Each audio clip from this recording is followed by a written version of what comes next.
Mughal-e-Azam is the film which I feel symbolizes and somewhere I feel no matter what people say from every generation, because every generation will have their favorite films, but for generations to come, I think that's the defining moment, Mughal-e-Azam. You know, that's true Indian film.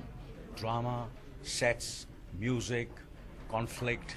You know, it's you know, with Prithviraj Kapoor and Dilip Kumar and the sets and everything, it's a real Indian film. Maximum influence I think my cinema has had is from Yash Chopra. I loved his flamboyance, I loved his romance, I loved his music, his poetry, and I loved his personal passion, which I think I emulate till today.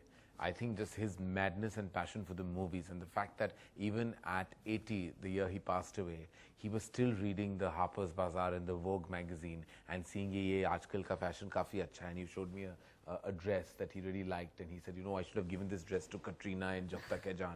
And I was like, at 80 years old, I want to be reading the Vogue and, you know, trying to be with the trend. So yeah, Yash Chopra. I'm sure you'll always be in Vogue.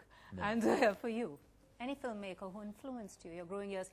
I think Meera Nair. I think she was the first film director that I worked with, and I was 20, 21. She was the first director I worked with. I think she had a pretty big influence on me.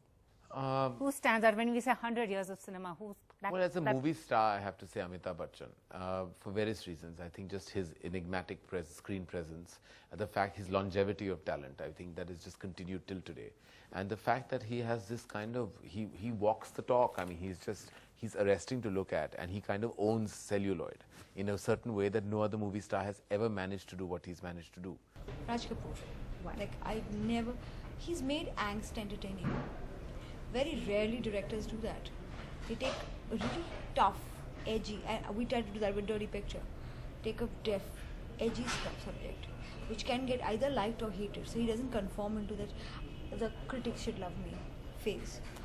He takes edgy scripts, makes mass films out of them, and spreads a social cause in a way that, which actually is beyond what we could think. I mean, a Prem Rog or Ram Teri Ganga Maili. I mean, you cannot. Mera Naam Joker. I mean, I think he's brilliant. Will be from Shootout at Wadala, because now films are going to get defined from now.